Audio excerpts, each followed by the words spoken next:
ಪುಷ್ಯ ನಕ್ಷತ್ರವು 8ನೇ ನಕ್ಷತ್ರವಾಗಿದ್ದು ಈ ನಕ್ಷತ್ರದ ಲಕ್ಷಣಗಳು, ಈ ನಕ್ಷತ್ರದಲ್ಲಿ ಜನಿಸಿದವರ ಉತ್ತಮ ಗುಣಗಳು, ಕೆಟ್ಟ ಗುಣಗಳು, ವೃತ್ತಿ ಹಾಗೂ ಹೊಂದಾಣಿಕೆಯ ಕುರಿತಾದ ವಿಡಿಯೋ ಇಲ್ಲಿದೆ. ನಕ್ಷತ್ರಗಳು ನಕ್ಷತ್ರಗಳ ಸಣ್ಣ ನಕ್ಷತ್ರಪುಂಜಗಳಾಗಿವೆ. ಅದು ಚಂದ್ರನು ಭೂಮಿಯನ್ನು ಸುತ್ತುತ್ತಿರುವಾಗ ಚಲಿಸುತ್ತದೆ. 27 ನಕ್ಷತ್ರಗಳಲ್ಲಿ 8ನೆಯದು ಪುಷ್ಯ ನಕ್ಷತ್ರ. ನಕ್ಷತ್ರಗಳು ವೈದಿಕ ಜ್ಯೋತಿಷ್ಯದ ಪ್ರಮುಖ ಲಕ್ಷಣವಾಗಿದೆ. ಪ್ರತಿಯೊಂದು ನಕ್ಷತ್ರವು ತನ್ನದೇ ಆದ ಸ್ಥಿರ ಗುಣಲಕ್ಷಣಗಳನ್ನು ಹೊಂದಿದೆ. ಇದರಲ್ಲಿ ಗ್ರಹಗಳ ಆಡಳಿತಗಾರ, ನಕ್ಷತ್ರ ಗುಂಪು, ರಾಶಿಚಕ್ರ ಚಿಹ್ನೆ, ದೇವತೆ ಚಿಹ್ನೆ ಮತ್ತು ಶಕ್ತಿ ಸೇರಿವೆ. ಈ ವಿಡಿಯೋದಲ್ಲಿ ಪುಷ್ಯ ನಕ್ಷತ್ರದ ಕುರಿತಾದ ಹೆಚ್ಚಿನ ಮಾಹಿತಿಗಳನ್ನು ತಿಳ್ಕೋಣ. ಪುಷ್ಯ ಸ್ಥಳೀಯರು ವಿಶೇಷವಾಗಿ ಆಧ್ಯಾತ್ಮಿಕತೆಗೆ ಆಕರ್ಷಿತರಾಗ್ತಾರೆ. ನಿಮ್ಮ ಆಧ್ಯಾತ್ಮಿಕ ಅಭ್ಯಾಸದಲ್ಲಿ ನೀವು ಭಕ್ತಿ ಮತ್ತು ನಿಷ್ಠಾವಂತರು ಮತ್ತು ಇತರರಿಗೆ ಆಧ್ಯಾತ್ಮಿಕ ಸ್ಫೂರ್ತಿಯ ಮೂಲವಾಗಿರಬಹುದು. ನೈತಿಕತೆಯು ನಿಮಗೆ ಮುಖ್ಯವಾಗಿದೆ ಮತ್ತು ನಿಮ್ಮ ಸದ್ಗುಣದ ವ್ಯಾಖ್ಯಾನದೊಂದಿಗೆ ಹೊಂದಿಕೆಯಾಗುವ ರೀತಿಯಲ್ಲಿ ಕಾರ್ಯನಿರ್ವಹಿಸಲು ನೀವು ಶ್ರಮಿಸುತ್ತೀರಿ. ನೀವು ಸ್ವತಂತ್ರರಾಗಿರುತ್ತೀರಿ ಮತ್ತು ಅದು ನಿಮಗೆ ಸರಿಯಾಗಿ ಕಾಣದಿದ್ದರೆ ಅದರೊಂದಿಗೆ ಹೋಗುವುದಿಲ್ಲ. ಭೌತಿಕ ಸಂತೋಷಗಳು ನಿಮ್ಮ ಮೇಲೆ ಹೆಚ್ಚು ಪ್ರಭಾವ ಬೀರುವುದಿಲ್ಲ. ನಿಮ್ಮ ಸ್ವಯಂ ನಿಯಂತ್ರಣ ಮತ್ತು ಸಂಯಮವು ನಿಮ್ಮ ಆಸೆಗಳನ್ನು ಮತ್ತು ಭಾವನೆಗಳನ್ನು ಹೆಚ್ಚಿನ ಸಮಯ ನಿಯಂತ್ರಣದಲ್ಲಿಡಲು ನಿಮಗೆ ಅನುವು ಮಾಡಿಕೊಡುತ್ತದೆ. ನೀವು ವಿರಳವಾಗಿ ನಿಮ್ಮ ಸಂಯಮವನ್ನು ಕಳೆದುಕೊಳ್ಳುತ್ತೀರಿ. ಇತರರು ನಿಮ್ಮ ಕಠಿಣತೆಯನ್ನು ಅವರ ಮೇಲೆ ಹೇರೋ ಬಗ್ಗೆ ಚಿಂತಿಸಬೇಕಾಗಿಲ್ಲ. ಆದಾಗ್ಯೂ ನೀವು ತುಂಬಾ ಉದಾರರಾಗಿದ್ದೀರಿ. ನೀವು ಏನೇ ಹೊಂದಿದ್ದರೂ ನೀವು ಬಿಟ್ಟುಕೊಡಲು ಬಯಸುತ್ತೀರಿ. ತೀಕ್ಷ್ಣವಾದ ಕುತೂಹಲವು ನಿಮ್ಮನ್ನು ಅನೇಕ ವಿಷಯಗಳಲ್ಲಿ ಜ್ಞಾನವನ್ನು ಹೊಂದುವಂತೆ ಮಾಡುತ್ತದೆ. ನೀವು ಸಹಜವಾಗಿ ಅಧ್ಯಯನಶೀಲರು. ಹೆಚ್ಚಿನ ಕರ್ಕಾಟಕ ರಾಶಿಯವರಂತೆ ನೀವು ನಂಬಲಾಗದಷ್ಟು ಗ್ರಹಿಸುವಿರಿ.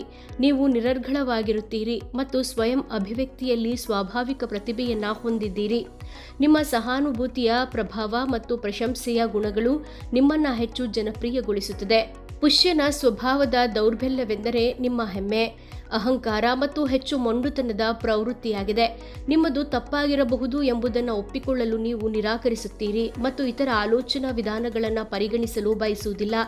ಇದು ನಿಮ್ಮನ್ನು ನಿಷ್ಠುರವಾಗಿ ಮತ್ತು ಬೇಗನೆ ಕೋಪಗೊಳ್ಳುವಂತೆ ಮಾಡಬಹುದು. ಇವುಗಳಲ್ಲಿ ಹೆಚ್ಚಿನವು ನಿಮ್ಮನ್ನು ಕಾಡೋ ಅಭದ್ರತೆಯಿಂದ ಉಂಟಾಗುತ್ತದೆ. ಒಮ್ಮೆ ನೀವು ನಿಮ್ಮೊಂದಿಗೆ ಹೊಂದಾಣಿಕೆ ಮಾಡಿಕೊಂಡರೆ ನಿಮ್ಮ ಸುತ್ತಲಿನ ಪ್ರಪಂಚದೊಂದಿಗೆ ನೀವು ಶಾಂತಿಯಿಂದ ಇರಲು ಸುಲಭವಾಗುತ್ತದೆ. ಗಮನ ಮತ್ತು ಒಪ್ಪಿಗೆ ಪಡೆಯಲು ನಿಮ್ಮ ಪ್ರಯತ್ನಗಳಲ್ಲಿ ನೀವು ತುಂಬ ಮಾತನಾಡಬಹುದು. ನಿಮ್ಮ ಸ್ವಂತ ಆಲೋಚನೆಗಳು ಮತ್ತು ಅಭಿಪ್ರಾಯಗಳನ್ನು ಅವರು ನಿಜವಾಗಿಯೂ ಬಯಸುತ್ತಾರೆಯೇ ಅಥವಾ ಇಲ್ಲವೇ ಎಂಬುದನ್ನು ಪರಿಗಣಿಸದೆ ನೀವು ಮಾತನಾಡಬಹುದು. ನೀವು ಸಾಮಾನ್ಯವಾಗಿ ಪ್ರದರ್ಶಿಸುವ ಸ್ವಯಂ ನಿಯಂತ್ರಣದ ಹೊರತಾಗಿಯೂ ಕಾಮದೊಂದಿಗೆ ಹೋರಾಡೋ ನಿಮ್ಮ ಒಂದು ಭಾಗವಿದೆ. ನೀವು ಅವುಗಳನ್ನು ಅನುಮತಿಸಿದರೆ ಲೈಂಗಿಕತೆ ಮತ್ತು ಇತರ ಭೌತಿಕ ಸಂತೋಷಗಳು ನಿಮ್ಮನ್ನು ಆವರಿಸಲು ಪ್ರಾರಂಭಿಸಬಹುದು. ನೀವು ಬಯಸಿದ್ದನ್ನು ಇತರರು ಪಡೆದರೆ ನೀವು ಸಾಕಷ್ಟು ಅಸೂಯೆ ಪಡಬಹುದು. ಜೀವನದಲ್ಲಿ ನಿಮಗೆ ಹೆಚ್ಚು ಸಂತೋಷವನ್ನು ನೀಡೋ ವಿಷಯವೆಂದರೆ ನಿಮ್ಮ ಸ್ವಂತ ಕುಟುಂಬ.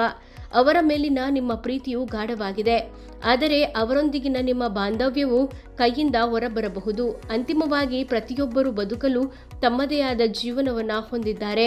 ಅವರು ತಮ್ಮ ಸ್ವಂತ ಜೀವನವನ್ನು ನಡೆಸಲು ನೀವು ಹೆಣಗಾಡಬಹುದು ಮತ್ತು ಅವರೊಂದಿಗಿನ ನಿಮ್ಮ ಬಾಂಧವ್ಯವು ನಿಮ್ಮ ಜೀವನವನ್ನು ತಡೆಯಲು ಬಿಡಬಹುದು. ನಿಮ್ಮ ಜೀವನ ವಿಧಾನವು ವ್ಯವಸ್ಥಿತವಾಗಿದೆ. ನೀವು ಯೋಜನೆಯನ್ನು ಹೊಂದಿದ್ದೀರಿ ಮತ್ತು ಅದಕ್ಕೆ ಬದ್ಧರಾಗುವ ಸಾಮರ್ಥ್ಯವನ್ನು ನೀವು ಹೊಂದಿದ್ದೀರಿ. ನಿಮ್ಮ ಮುಂದಿನ ಹೆಜ್ಜೆ ಏನೆಂದು ನಿಮಗೆ ಸಾಮಾನ್ಯವಾಗಿ ತಿಳಿದಿರುತ್ತದೆ.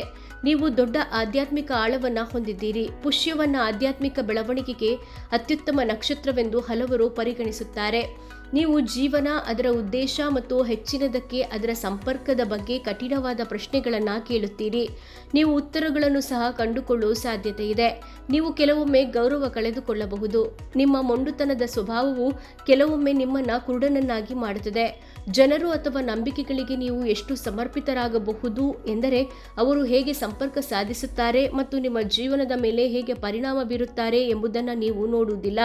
ನೀವು ಪ್ರೀತಿ ಪಾತ್ರರನ್ನು ಅತಿಯಾಗಿ ರಕ್ಷಿಸಬಹುದು.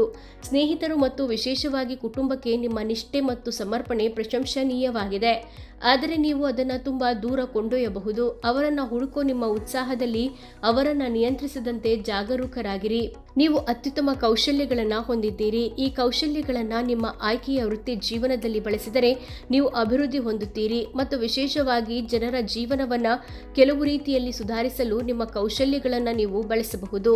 ರಾಜಕಾರಣಿ, ಸಂಗೀತಗಾರ, ಕಲಾವಿದ ಅಥವಾ ಬಾಣಸಿಗ, ಶಿಕ್ಷಕ ಅಥವಾ ಸಲಹೆಗಾರ, ಪಾದ್ರಿಗಳು ಅಥವಾ ಇತರ ಧಾರ್ಮಿಕ ಉದ್ಯೋಗದ ಸದಸ್ಯ, ಲಾಭೋದ್ದೇಶವಿಲ್ಲದ ಅಥವಾ ದತ್ತಿ ಕೆಲಸಗಳು, ಇನ್ನು ಪುಷ್ಯ ನಕ್ಷತ್ರವು ಗಂಡು ಕುರಿಯಿಂದ ಸಂಕೇತಿಸುತ್ತದೆ.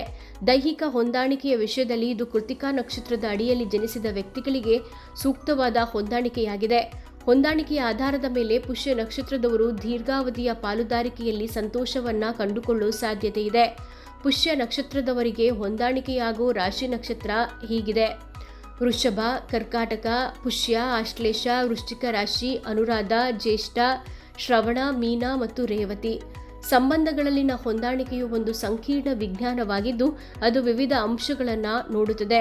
ನಿಮ್ಮ ಮತ್ತು ನಿಮ್ಮ ಸಂಗಾತಿಯ ಜಾತಕವನ್ನು ಸ್ಥೂಲವಾಗಿ ವಿಶ್ಲೇಷಿಸುವ ಮೂಲಕ ನಿಮ್ಮ ಜೀವನ ಸಂಗಾತಿಯನ್ನು ಆಯ್ಕೆ ಮಾಡಬಹುದು. ಇದಕ್ಕಾಗಿ ಉತ್ತಮ ಜ್ಯೋತಿಷಿಯ ಸಲಹೆ ಪಡೆಯುವುದನ್ನು ಮರೆಯಬೇಡಿ. ಅಂದಾಗಿ ನೀವು ಕೂಡ ಪುಷ್ಯ ನಕ್ಷತ್ರದವರ? ಈ ಕುರಿತು ನಿಮ್ಗೇನು ಅನಿಸ್ತು ತಪ್ಪದೆ ಕಮೆಂಟ್ ಬಾಕ್ಸಲ್ಲಿ ಕಮೆಂಟ್ ಮಾಡಿ ತಿಳಿಸಿ. ವಿಡಿಯೋ ಇಷ್ಟ ಆದರೆ ಲೈಕ್ ಮಾಡಿ, ಮ್ಯಾಕ್ಸಿಮಮ್ ಶೇರ್ ಮಾಡಿ. ಧನ್ಯವಾದಗಳು.